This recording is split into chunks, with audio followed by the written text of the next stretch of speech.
Praise the Lord. இந்த new technology ஆகிய உலகத்தில் பாவங்கள் நிறைந்து இருக்குது. எல்லா இடத்துலையுமே பாவங்கள் இருக்குது. ஆஃபீஸ், காலேஜு, போகிற வருகிற இடங்களில், மொபைலில் அப்படின்னு இது எல்லாத்தையும் தாண்டி நம்ம நல்லபடியாக பரிசுத்தமாக வாழ்வதற்கு மிக முக்கியமானது ஞானம் தாங்க.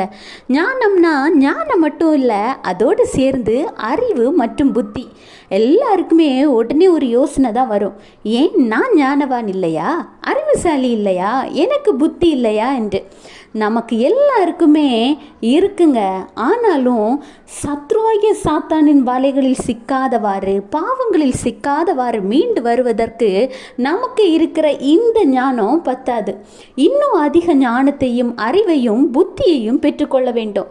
முக்கியமாக இந்த காலத்தில் குழந்தைகளை வளர்ப்பதற்கு, குடும்பத்தை பொறுப்பாக நடத்துவதற்கு, பொருளாதார சூழ்நிலைகளை மேற்கொள்வதற்கு, எல்லாவற்றிற்கும் மேலே குடும்பங்களுக்குள் போராடுகிற சத்ருவாகிய சாத்தானை மேற்கொள்வதற்குன்னு நமக்கு ஞானம், அறிவு, புத்தி ரொம்ப முக்கியம்.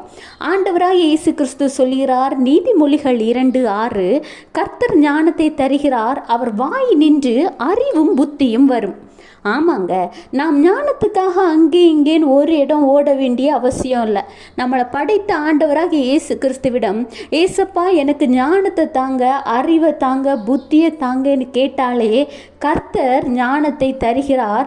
அவர் வாய் நின்று உங்களுக்கு தேவையான, உங்கள் சூழ்நிலைகளுக்கு தேவையான, உங்கள் குடும்பத்தை நடத்த, பிள்ளைகளை நடத்த தேவையான அறிவையும் புத்தியையும் ஆண்டவர் தருகிறார். Have a blessed day. Jesus bless you.